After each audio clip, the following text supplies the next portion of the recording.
suku bangsa dan beraneka ragam budaya. Ya. Jadi memang kenyataannya Indonesia itu heterogen, tidak homogen. Ya.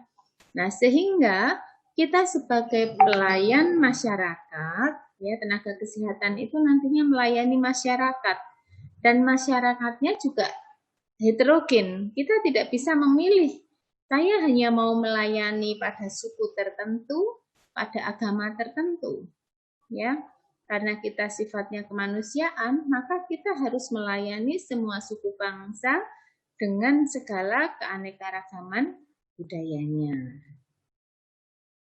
Kemudian yang kedua, proses pembangunan yang terus-menerus akan menimbulkan dampak yang positif dan negatif berupa pergeseran nilai budaya yang memungkinkan timbulnya konflik dalam kehidupan. Nah, ini karena ada pergeseran nilai budaya juga, sehingga kita semua dibekali tentang bagaimana bersosial dan berbudaya di dalam masyarakat. Kemudian yang ketiga, kemajuan ilmu pengetahuan dan teknologi menimbulkan perubahan kondisi kehidupan manusia. Kemajuan merupakan sifat ambivalen, bisa positif, bisa negatif. Nah, sekarang sudah timbul berbagai macam teknologi, baik teknologi komunikasi, ya, teknologi dalam pelayanan kesehatan. Nah, ini juga harus diimbangi dengan kemampuan kita, ya. Apalagi saat pandemi misalnya. Akhirnya kita mau tidak mau, suka tidak suka, terima tidak terima, maka ya harus seperti ini, ya. Kita harus memanfaatkan teknologi yang ada, ya. Mungkin sebelum pandemi kita tidak begitu mengenal dengan Zoom, ya, dengan media jarak jauh. Nah, sekarang dengan pandemi kita semua dipaksa untuk melakukan pembelajaran dengan model daring seperti ini. Nah, ini juga kemajuan ilmu pengetahuan dan teknologi. Nah, dalam pelayanan kesehatan misalnya, ya, nuklir, yang dulu kita tahu nuklir itu untuk apa? Ya. Kalau di sejarah nuklir untuk apa, Mbak? Bom, Bu. Bom, Bu. Untuk bom. Nah, sekarang untuk kesehatan ada enggak? Ada. Ada, ya. Jadi itu adalah kemajuan teknologi. Jadi kalau kita berpikir nuklir, atom, itu kan dulu bom ketika digunakan untuk Hiroshima dan Nagasaki yang paling terkenal, ya.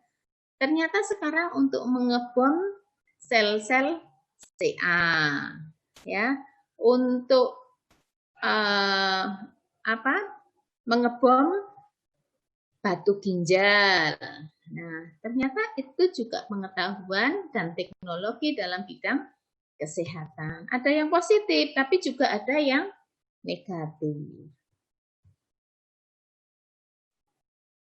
Nah, kemudian dari segi politis, Indonesia adalah sesuatu yang utuh, ya, satu kesatuan.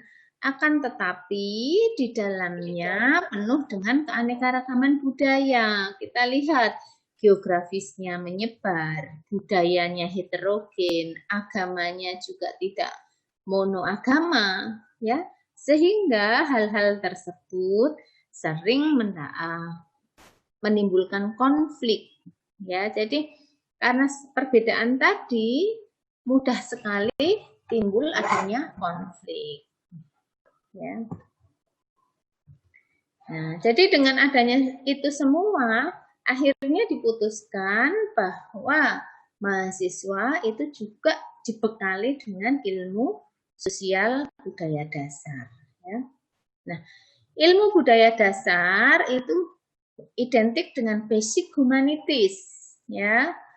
Human berarti manusiawi, ya, yang berbudaya dan berbudi halus. Ya, nanti diharapkan adik-adik dengan tahu, ya, ilmu sosial budaya dasar ini bisa lebih berbudi pekerti, ya, menghargai orang lain. Oh, memang mereka punya adat kebiasaan yang lain dengan diri kita, ya. Kemudian kita bisa memanusiakan manusia, ya, itu. Nah, kalau ini saya kira adik-adik bisa baca, ya. Nah, yang menjadi sasaran perhatian ini berbagai kenyataan secara bersama-sama merupakan masalah sosial. Kemudian adanya keanekaragaman golongan, kesatuan sosial di dalam masyarakat yang masing-masing punya kepentingan dan kebutuhan. Jadi meskipun beraneka ragam, manusia itu bukan makhluk soliter, ya, tetapi manusia itu makhluk sosial. Dia perlu berhubungan dengan orang lain, dia saling membutuhkan dengan orang lain.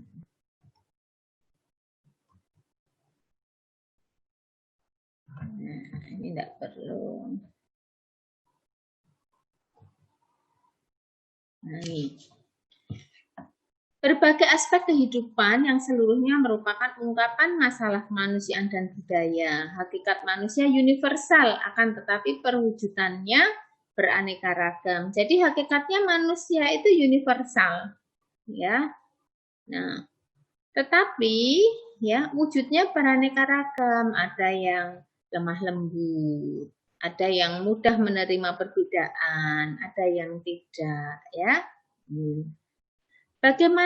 Sebagaimana yang terlihat ekspresinya dalam berbagai bentuk corak tingkah laku, ya. Masyarakat ini corak misalnya, ya, masyarakat masih cenderung minta pertolongan dukun bayi karena dukun bayi dianggap harismatik. Ini misalnya kalau yang ada di daerah tertentu, daerah yang masih pedalaman, ya.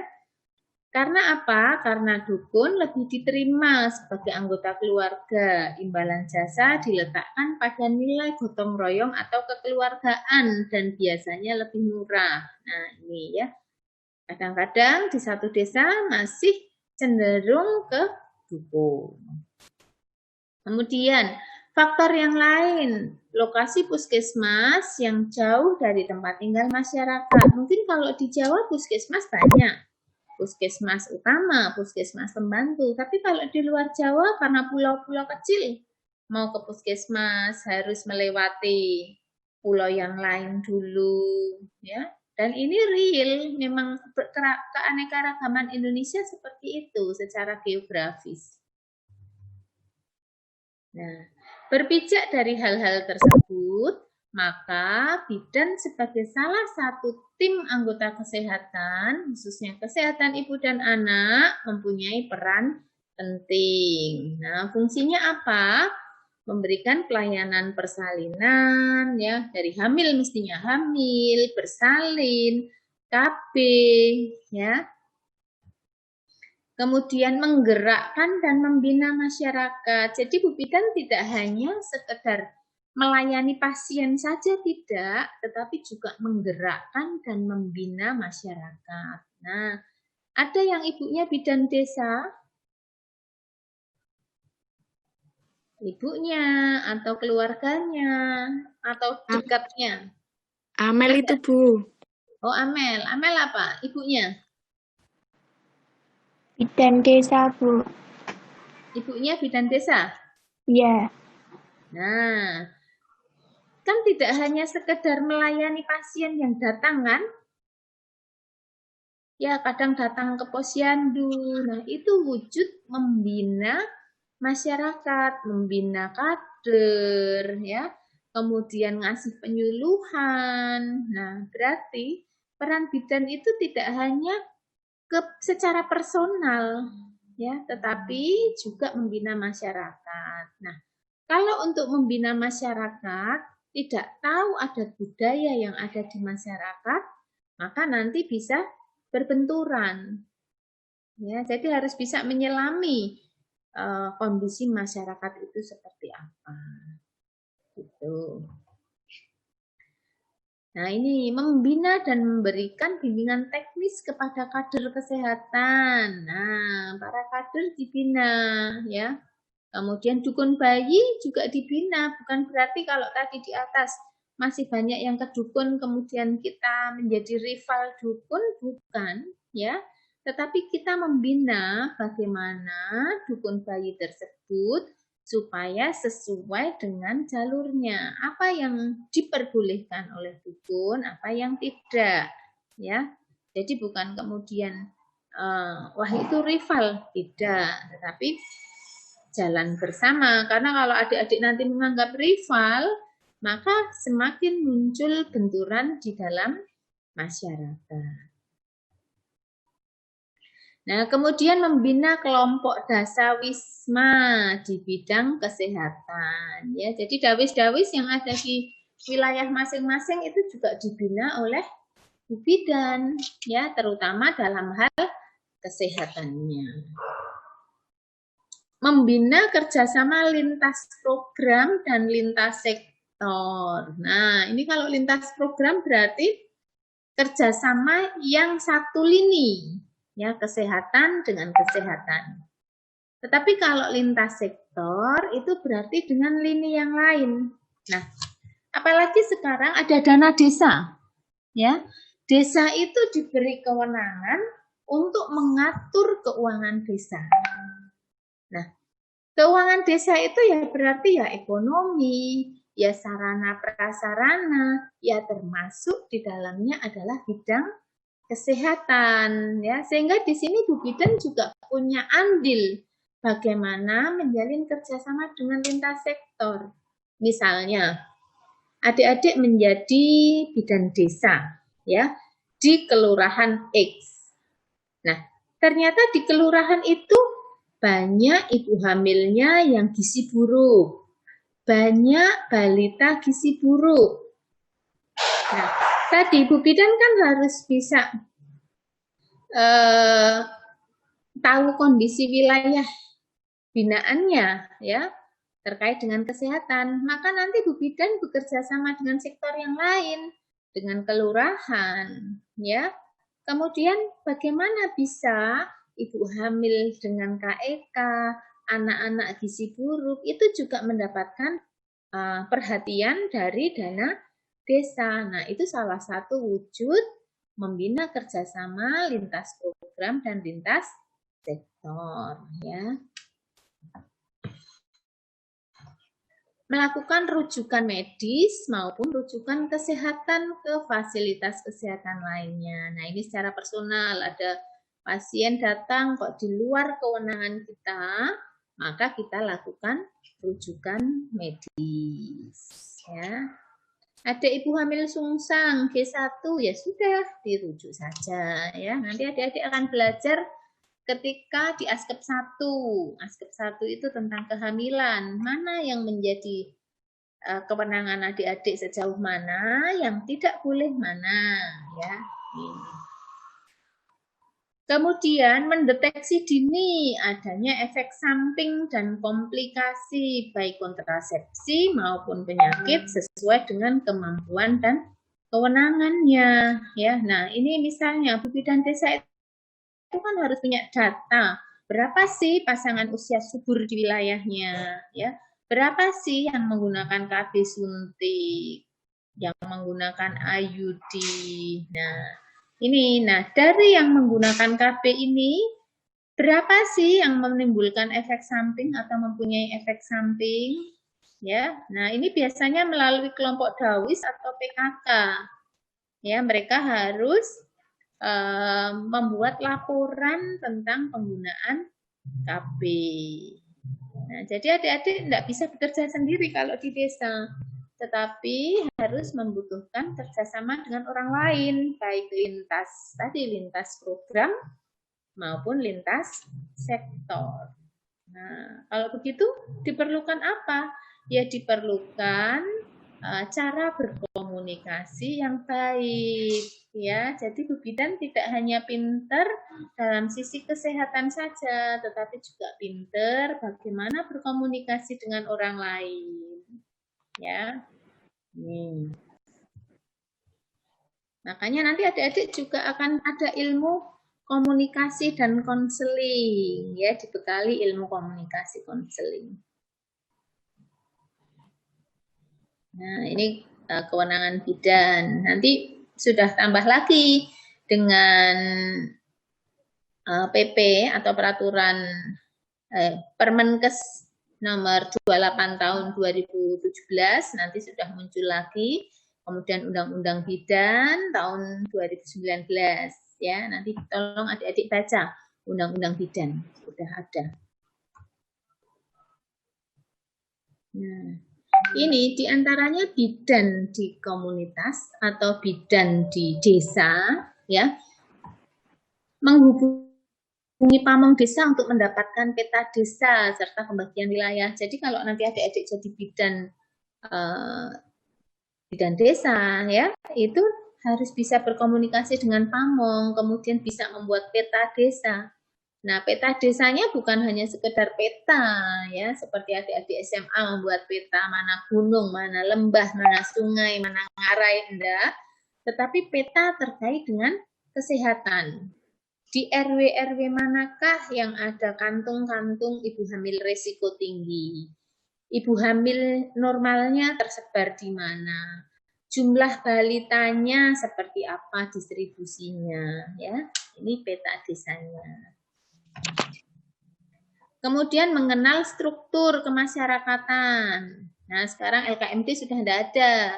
Adanya BPD, Badan Musyawarah Desa, ya. Kemudian PKK, kemudian ada Karang Taruna, ada tokoh masyarakat. Nah, ini semua struktur kemasyarakatan ini yang nantinya adik-adik gunakan sebagai media untuk berkomunikasi, untuk menjalin kerjasama. Ya, karena tidak mungkin adik-adik berbicara sendiri. Nanti di pertemuan-pertemuan akhir itu kan ada masalah terkait dengan hamil, terkait bersalin, terkait dengan KB.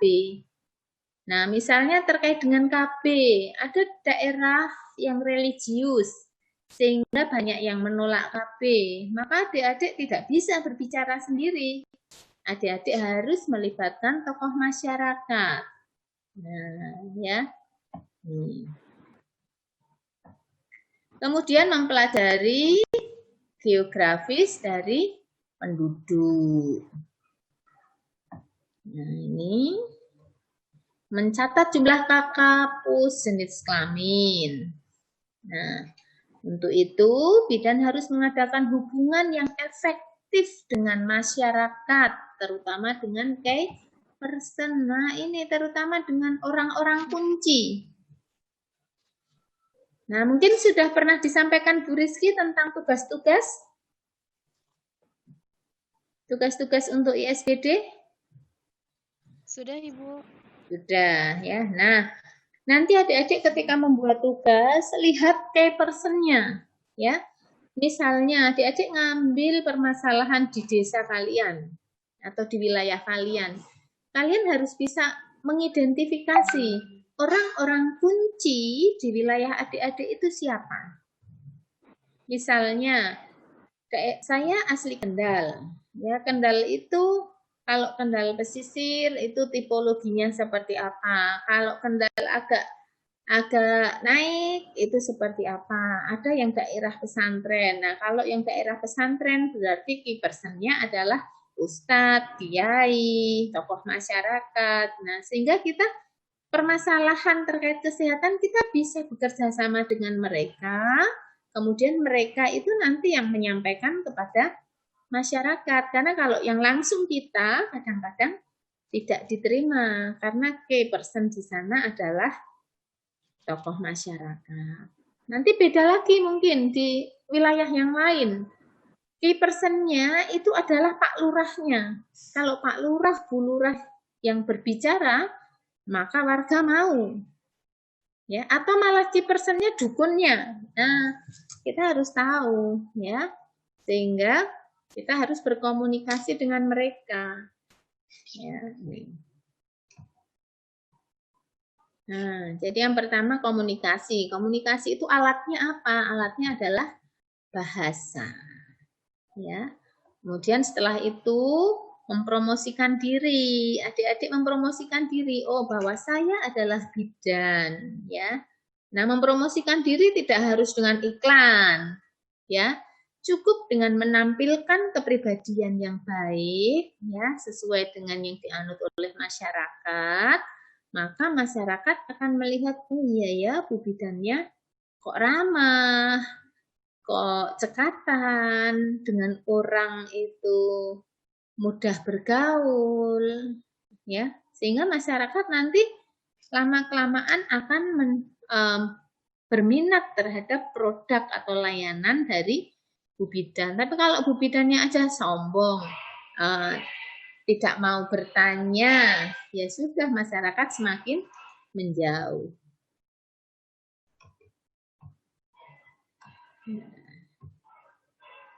Ini tidak perlu saya kira.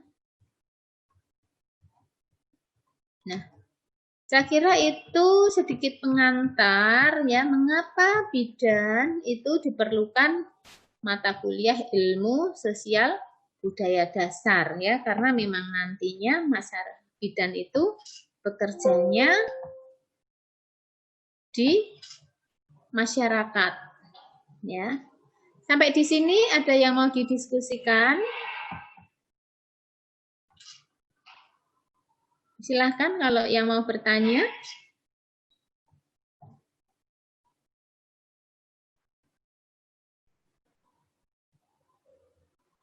Ada yang mau bertanya? Oke, sambil saya tunggu, ya, saya tak izin dulu sebentar, 5 menit, ya. Silahkan kalau ada pertanyaan ditulis dulu.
Halo, ada pertanyaan? Ada yang mau didiskusikan?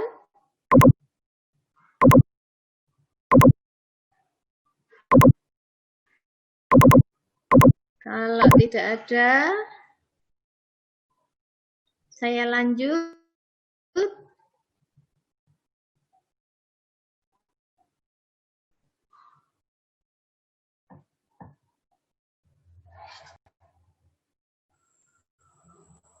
Ada kebudayaan ya.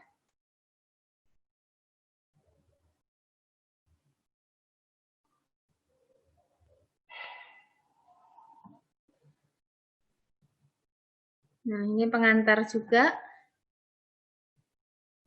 Nah, kebudayaan.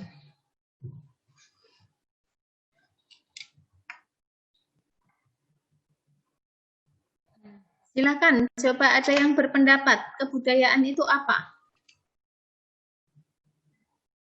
Ini tanggal 1, absen 1 siapa?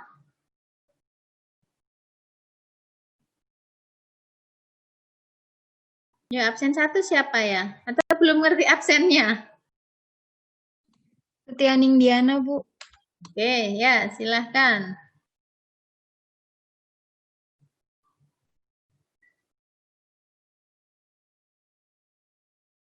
Ada tidak?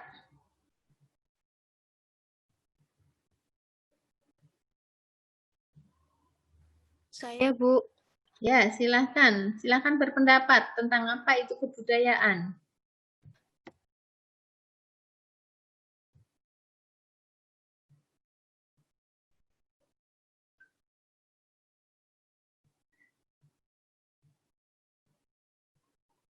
Ya, silahkan.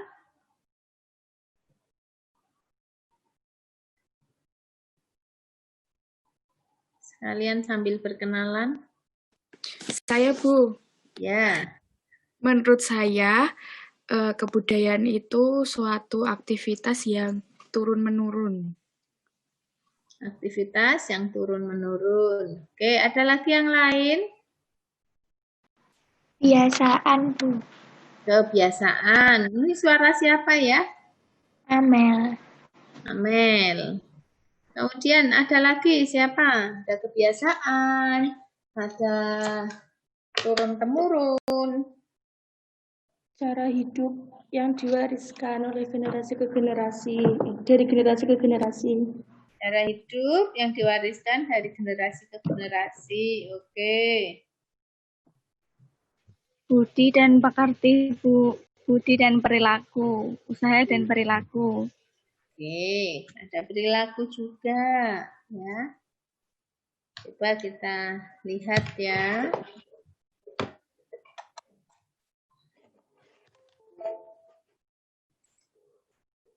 Nah, apa ya ini ya kira-kira? Gambar apa ya?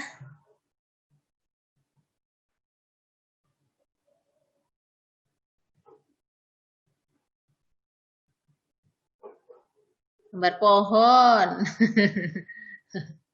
Ya, kita bayangkan ini adalah gambar alam ya. Ini apa? Orang, Bu. Masyarakat. Manusia ya, ada laki-laki, ada perempuan. Nah, ini alam. Nah, baik alam itu yang meliputi sisi geografis, geologisnya, iklimnya, flora dan faunanya. Nah,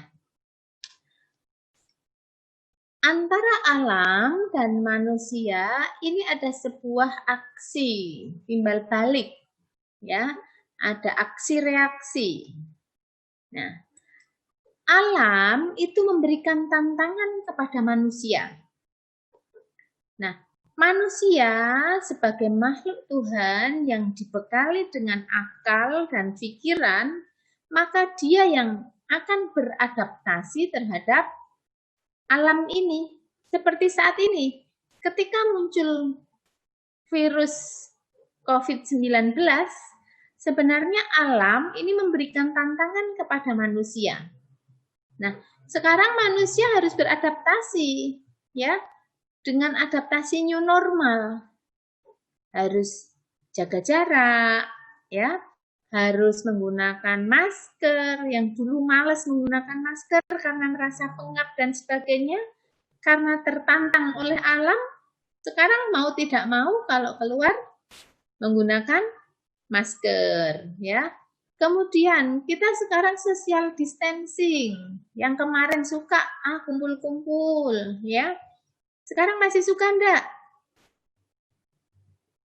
Tidak, Bu. Ya, Bu. Nah, sekarang tidak, ya, sudah sangat berkurang lagi, ya. Tidak, ya mungkin masih ada yang kumpul-kumpul, tetapi sudah sangat berkurang dibandingkan dengan tahun-tahun sebelumnya. Hari raya saja kemarin adik-adik ada acara kumpul-kumpul tidak? Enggak, Bu. Nggak ada, Bu. Iya, enggak ada. Ya, biasanya kan saling bersalaman, tetangga. Kemarin karena corona akhirnya pakai WA, pakai video call, ya. Yang orang tua-tua sekarang juga mulai beradaptasi, mulai ngerti video call, ya. Nih, kalau dulu cucu-cucunya sungkem rawuh. Nah, sekarang rawuhnya, sungkemnya menggunakan media. Ada yang media Zoom, ada yang Google Meet, ya, ada yang Vicall. Nah, itu proses adaptasi. Nah, jadi alam ada aksi, manusia melakukan sebuah reaksi. Nah, disinilah timbul kebudayaan. Budaya. Nah, ya. Jadi budaya itu tidak hanya diturunkan begitu saja, tetapi kalau dilihat seperti ini ada proses belajar. Belajar itu bukan harus belajar secara formal, tetapi belajar dari pengalaman. Nah, seperti saat ini, muncul budaya baru menggunakan masker, social distancing itu kan karena proses belajar. Ya, belajar, oh ternyata kalau saya tidak menggunakan masker lebih mudah terpapar. Nah, itu. Sama dengan orang-orang dahulu, ya, Pithecanthropus dan sebagainya. Ya, berawal dari tuntutan alam, awalnya mereka kan nomaden kalau kita ingat sejarah, ya. Mereka hidup nomaden dengan cara berburu dan meramu, mengambil makanan di satu wilayah, kalau habis pindah lagi, wilayah tersebut makanan habis pindah lagi. Nah, sementara untuk proses berbuah itu kan butuh waktu. Ya, kemudian populasi dari manusia ini juga berkembang. Ya, akhirnya tidak bisa hanya dengan nomaden berpindah-pindah mengambil makanan, ya. Tidak bisa. Akhirnya muncul karena tertantang oleh alam, harus pindah ke sini, pindah lagi, belum nemu makanan lagi karena buahnya belum musimnya. Akhirnya apa? Mereka berpikir untuk mulai bercocok tanam. Kalau ingat ada kapak batu ya dengan media-media sederhana. Karena apa? Karena menjawab tantangan alam, dia tidak bisa makan, habis. Karena manusianya bertambah, alamnya cuma begitu saja, tidak bertambah. Nah, akhirnya mereka mulai ya bercocok tanam dari yang paling sederhana. Nah, sampai sekarang cocok tanamnya modern. Ya. Nah, sudah ada traktor yang dulu awalnya dengan kampak batu, sekarang ada traktor. Ada tanaman hidroponik, ya. Ada lagi ya banyak model sekarang. Ya, itu adalah karena tantangan zaman. Hidroponik kalau di daerah mungkin hidroponik belum begitu muncul, ya, karena lahannya masih lebar-lebar. Nah, mulailah yang di perkotaan berpikir, saya ingin nanam-nanam, tapi tidak ada tempat. Bagaimana ya biar bisa nanam dengan tempat yang seadanya? Oh, muncul lagi hidroponik, ya. Nah, itu artinya apa? Karena manusia itu makhluk yang berpikir. Ya, dia mencoba mencari cara. Nah, sehingga timbullah yang dinamakan kebudayaan ini. Ya. Nah, ini reaksi manusia tadi ya dari alam, yang dimana di alam itu ada sumber daya energi ya maupun lingkungan. Manusia itu mempunyai sebuah kebutuhan, dan kebutuhan itu harus dipenuhi supaya manusianya itu hidup sejahtera. Ya, jadi tujuannya manusia berbudaya itu ya sebenarnya untuk mencapai kesejahteraan. Ya, jadi filosofi awalnya itu ya karena ingin sebuah kebaikan. Ya, ini.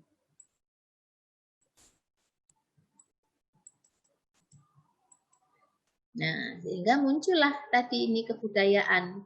Ya sesuatu yang sepertinya diturunkan. Nah, sebenarnya tidak hanya diturunkan dengan serta-merta, tetapi dengan belajar tadi. Maka kalau tadi kita lihat ada pergeseran kebudayaan, ini ya karena ada tantangan alam. Kita tidak bisa mempertahankan budaya berburu dan meramu saat ini. Karena alam memang sudah bergeser. Ya, ini. Nah, sehingga kebudayaan adalah seluruh sistem gagasan, rasa, tindakan, serta karya. Nah, gagasan itu ya ide. Ya. Ide itu sudah termasuk gagasan. Oh, saya ingin seperti ini. Ya. Rasa, saling hormat menghormati. Terus dalam wujud tindakan ada gotong royong, ya. Kemudian ada sebuah karya. Nah, ya, yang dihasilkan manusia dalam kehidupan bermasyarakat yang dijadikan miliknya dengan proses belajar seperti tadi. Ini menurut Kuncharaningrat. Nah, menurut Wissler, ya, segala tindakan yang harus dibiasakan dengan belajar. Ya, jadi tindakan yang dibiasakan dengan belajar. Seperti saat ini, kita belajar dari virus, ya. Kemudian kita akan membuat sebuah tindakan. Ya, ini. Nah, menurut Becker, kebudayaan sebagai penciptaan, penerbitan, dan pengolahan nilai-nilai insani. Tercakup di dalamnya usaha membudayakan bahan alam mentah serta hasilnya. Di dalam bahan alam, alam diri dan alam lingkungannya, baik fisik maupun sosial, nilai-nilai diidentifikasikan dan dikembangkan sehingga sempurna. Ya, ini berarti dari alam ini mengolah nilai-nilai insani tadi untuk kesejahteraan manusia. Nah, ini banyak ya. Jadi ada Tyler bahwa kebudayaan adalah kompleks yang mencakup pengetahuan, ya, ada kepercayaannya juga, ada sisi seninya juga, ya. Bercocok tanam ya ada seninya. Bagaimana kalau di lahan kering, bagaimana kalau di lahan basah, itu seni. Ya, adik-adik juga misalnya nanti jadi bidan, ya, dalam menyuntik ada teknik dasarnya. Pengetahuannya ada. Oh, kalau mau menyuntik KB ini dengan cara IM, ya, intramuskulus, itu tekniknya adalah jarumnya berdiri 90 derajat. Masuk jarumnya kira-kira sepertiga misalnya. Ya. Kemudian harus diaspirasi. Nah, cuma seninya ketika kita melakukan suntikan kok ada ya, kalau di Bu Bidan A kok tidak merasa sakit, di Bu Bidan B merasa sakit, itu adalah bagian dari seni. Ya, mungkin yang Bu Bidan A sambil dijak ngobrol, sehingga kita terdistraksi. Ya, kita seolah-olah tidak merasa bahwa kita sedang disuntik karena dijak ngobrol enjoy. Ya, tahu-tahu sudah Mbak, loh, sudah disuntik tadi, sudah. Nah, itu bagian dari seni, tapi teknik dasarnya sama pengetahuannya bahwa cara menyuntik itu adalah begini, begini, begini. Nah, nanti adik-adik bisa gunakan itu ketika melakukan pelayanan kebidanan, ya. Ini masih pengertian, ya. Nah, pada umumnya, orang awam mengartikan kebudayaan itu secara sempit, seperti kebudayaan itu adalah hasil seni, keindahan, dan tari-tarian. Jadi tidak sesempit itu. Itu adalah hasil karya saja, ya, wujud saja. Tetapi kalau kebudayaan itu ya bisa dalam bentuk pikiran, ide, gagasan, ya, kejujuran. Nah, itu kan hanya ada di pikiran.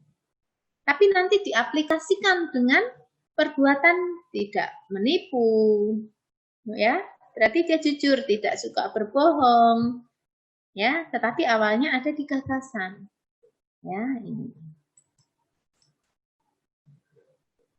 ya, ini banyak, nanti adik-adik bisa baca pengertian. Nah, sekarang kita ke wujud kebudayaan. Nah, wujud kebudayaan itu ada dalam bentuk jiwa, ruh, atau nurani. Jadi itu rasanya sudah menyatu dengan diri kita. Ya, misalnya apa? Kesopanan. Itu kan seperti menjadi jiwa kita. Ketika ada orang tua di depan kita, ya biasanya adik-adik tindakannya seperti apa?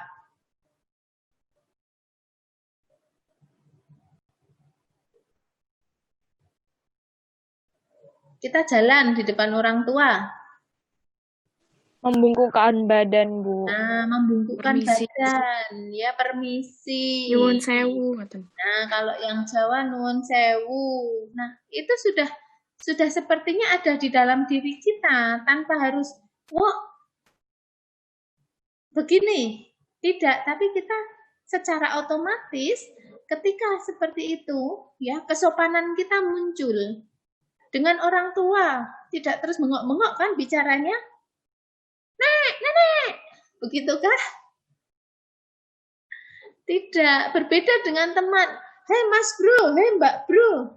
Beda lagi, hei guys, ya. Itu dengan teman, tetapi kalau misalnya kita dengan si mbak masuk, hei guys, begitu? Tidak, itu secara otomatis itu ada di jiwa kita, ya. Batas kesopanan, ya, itu ada di jiwa kita. Nah, kemudian ada di dalam pikiran kita, ya, ada di pikiran kita. Nih, jadi kita misalnya mau jujur, ya. Nah, itu ada di pikiran kita masing-masing. Saya yakin adik-adik semua itu punya hal yang inginnya itu baik. Walaupun nanti kadang-kadang perilakunya agak menyimpang sedikit, karena itu nanti banyak faktor yang mempengaruhinya. Tetapi semua dari manusia itu sebenarnya nuraninya ingin baik, ya. Kemudian setelah di jiwa, pikiran, ada yang dalam bentuk tindakan atau perilaku, ya. Misalnya tadi karena jiwanya itu tepo sliro, ya, pikirannya itu bersih, ingin membantu, ya tindakannya dalam bentuk apa?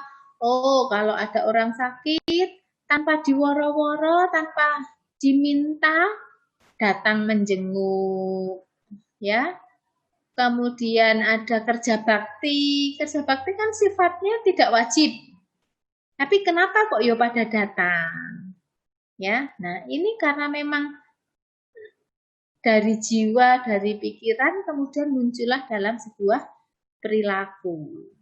Ya, kemudian ini hasil seni. Nah, yang tadi ada tarian, ada bentuk rumah, ya.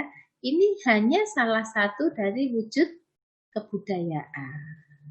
Ya, ini hasil seni. Pakaian, model pakaian orang Jawa dengan orang Aceh, dengan orang Bugis itu berbeda. Ya. Model rumah orang di daerah pantai atau pesisir dengan orang di daerah pegunungan itu berbeda. Ya. Nah, ini adalah hasil seni. Nah, sebenarnya juga perbedaan itu bisa karena alam. Ya, misalnya orang pesisir rumahnya itu cenderung tinggi-tinggi. Kalau rumah orang daerah pegunungan, ya, itu cenderung pendek-pendek. Oh, ya karena memang udara. Kalau di bawah, ya di dataran rendah mau pendek-pendek, ya sumuk. Sehingga model rumahnya, kalau adik-adik lihat rumah yang asli ya, bukan kalau sekarang kan konsepnya ada yang minimalis, ada yang model Eropa, ada yang model Spanyol, itu kan karena sudah percampuran, oh melihat di internet kok model gini bagus. Tapi kalau yang rumah asli, ya kalau orang di daerah pegunungan rumahnya cenderung atapnya pendek-pendek karena untuk menghangatkan tubuhnya. Ya, itu sebenarnya ya memang karena pengaruh geografis tadi. Ya, ini adalah wujud dari kebudayaan. Nah, sehingga nanti adik-adik akan lihat, misalnya dari hasil seni rumah tadi. Kalau rumah di daerah pegunungan nanti pendek-pendek, ya. Kalau di daerah bawah itu nanti tinggi-tinggi, kemudian jendela dan pintunya sering terbuka karena tadi sumpuk tadi gerah panas, ya. Nah, itu nanti akan berimbas pada pola kesehatan, ya, sehingga nanti support adik-adik kalau melihat hal-hal yang seperti itu bagaimana, ya, ini. Nah, unsur kebudayaan itu ada yang pertama bahasa, karena ini sebagai alat komunikasi, ya. Kemudian ada sistem pengetahuan, ada organisasi sosial, ada sistem peralatan hidup dan teknologi, sistem mata pencaharian hidup, sistem religi, kesenian. Nah, ini adalah unsur kebudayaan. Jadi di dalam kebudayaan itu ada bahasa, ya, ada mata pencaharian. Oh, orang di pesisir itu ya rata-rata pencahariannya apa? Ada melaut, ada bertani. Kalau di daerah atas apa? Ya, berkebun misalnya. Ya, meskipun tetap ada yang kantoran menyebar, ada yang di bawah, ada yang di atas, tapi kan mayoritasnya seperti apa? Ada sistem religi. Ya, bagaimana dengan pola keagamaan orang di bawah, orang di atas, ya, antara pulau satu dengan pulau yang lain. Nah, misalnya kalau Jawa mayoritas Muslim, kalau di Bali mayoritas Hindu, ya. Nah, itu juga termasuk unsur kebudayaan. Nah, ini sifat kebudayaan tidak diwariskan secara genetik, ya. Jadi tidak serta-merta secara genetik itu diwariskan, tetapi melalui proses belajar, ya. Mengikuti itu pun karena kita menganalisis keadaan. Ya, misalnya ada budaya kalau ibu hamil itu ada 4 bulanan, 7 bulanan, ya. Nah, memang biasanya kalau orang tuanya ada 7 bulanan, 3 bulanan, anaknya nanti juga ngikuti. Tapi itu kan juga melalui proses belajar. Ya, mengapa ya kok ada 7 bulanan? Mengapa ya ada 4 bulanan? Mengapa kok tidak di 6 bulan, tidak di 8 bulan? Ya. Jadi tidak serta-merta secara genetika, tetapi ada sebuah proses belajar. Diperoleh melalui pendidikan, baik secara formal maupun tidak formal. Tadi belajar itu ya bisa belajar by doing, belajar by eksperimen, ya, belajar by experience, ya. Ini milik masyarakat, bukan individu. Jadi tidak ada kebudayaan hanya untuk diri saya. Tapi itu biasanya menjadi kesepakatan dari masyarakat. Ya. Nah, ini sifatnya ada yang tradisional karena milik bersama. Ya. Nah, proses perkembangan kebudayaan ini sebenarnya seperti cerita tadi di awal, ya. Karena keingintahuan. Jadi manusia kan daya curiosity-nya, keingintahuannya itu tinggi. Apa-apa pengen ngerti. Ya, ini. Kemudian karena kecerdasannya, karena manusia dibekali oleh akal tadi, jadi manusia lebih cerdas, ya. Karena evolusi peradaban. Nah, karena alamnya itu berevolusi, berubah. Kemudian karena pengaruh lingkungan. Nah, sehingga budaya itu berkembang, jadi tidak caklek seperti itu, tetapi juga berkembang mengikuti ini tadi. Ada keingintahuan, ada kecerdasan, ada evolusi, ada pengaruh dari lingkungan. Terima kasih. Ya. Ini tidak perlu ya. Tugasnya bukan ini. Tugasnya hari ini adik-adik semua. Ya.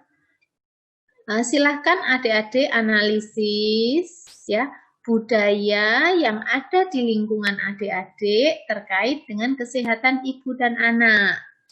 Silahkan adik-adik boleh spesifik, saya mau di hamilnya, saya mau di nifasnya, saya mau di bersalin, silahkan. Terus adik-adik coba ya, kalau di lingkungan adik-adik ada masalah terkait dengan kesehatan ibu dan anak, strategi adik-adik ya sebagai seorang bidan pura-puranya ya sebagai seorang bidan itu mau seperti apa. Ya, seperti tadi, pokok bahasan yang pertama tadi. Ya, bagaimana adik-adik apakah akan berkomunikasi dengan Linsek, Linprok, dengan tokoh masyarakat, ya. Jadi seandainya saya menjadi seorang bidan saat ini, ya, dengan permasalahan yang ada. Ya, silahkan adik-adik buat naratif saja, tidak saya batasi berapa lembar, ya ketik, ya silahkan mau A4 atau F4, fontnya berapa, marginnya berapa, itu kesepakatan kelas, ya nanti dikumpulkan lewat Sipen, nanti Sipen baru di email ke saya tunggu sampai jam 12.30 hari ini. Ya, silahkan. Mau 1 halaman silahkan. Mau 10 halaman yang suka bercerita, ya silahkan. Ya, saya tidak membatasi. Oke, seperti itu. Ada yang mau didiskusikan?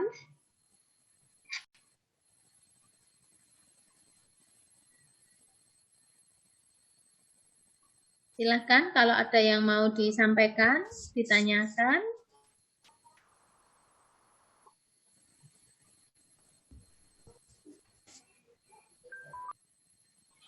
Oke. Ibu izin mengulang lagi, Bu. Ya. Untuk soal untuk tugasnya, itu tugasnya tadi berkaitan dengan kebudayaan di sekitar lingkungan dan masalah ibu dan anak dan strategi seorang bidannya itu ya, Bu ya? Ya. Iya, betul. Ya, terima kasih. Nah. Oke, ada lagi yang mau ditanyakan terkait materi?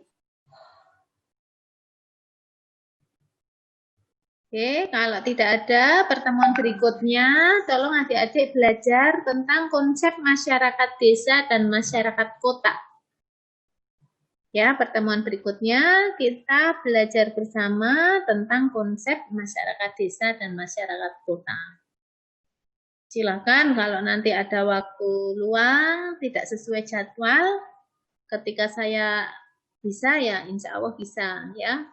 Kebetulan minggu-minggu kemarin saya harus audit muter-muter dan tadi malam juga audit terakhir ke Blora pulang tadi malam, jadinya insya Allah mulai hari ini sudah lumayan free ya, jadi sudah tidak keluar lagi.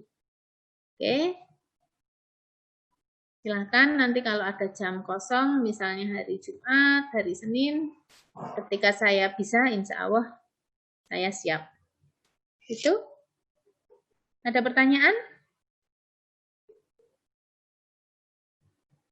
Kalau tidak ada pertanyaan, saya akhiri sekian. Silakan adik-adik mengerjakan tugasnya. Ya, mengerjakan tugasnya nanti jam 12.30 batas terakhir. Kalau lebih dari itu, maka nanti tidak masuk dalam penilaian. Oke, saya kira itu cukup. Ya, saya akhiri. Sekian. Assalamualaikum warahmatullahi wabarakatuh. Waalaikumsalam warahmatullahi wabarakatuh. Ya, Terima kasih, Bu. sama-sama.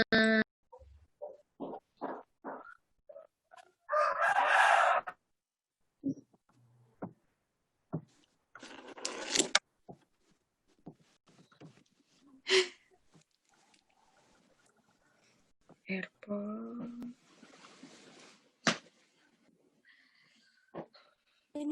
Ini tadi tugasnya suruh cari masalah yang ada di sekitar kita juga atau enggak sih? Iya. Bukan masalah po. Bukannya analisis kebudayaan. Iya, itu analisis Analisis kebudayaan. kebudayaan sama kayak kalau ada masalah tuh kita ngapain gitu loh, Neh. Iya, Itu strategi. cuman strategi doang apa sekalian dicari masalahnya?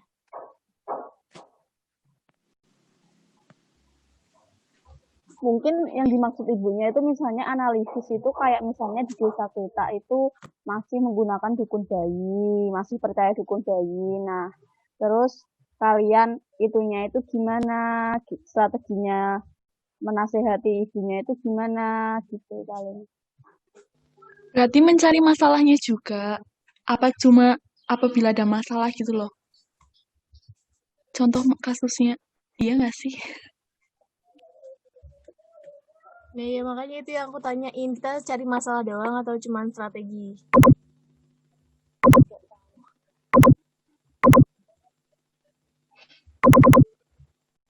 Enggak tahu.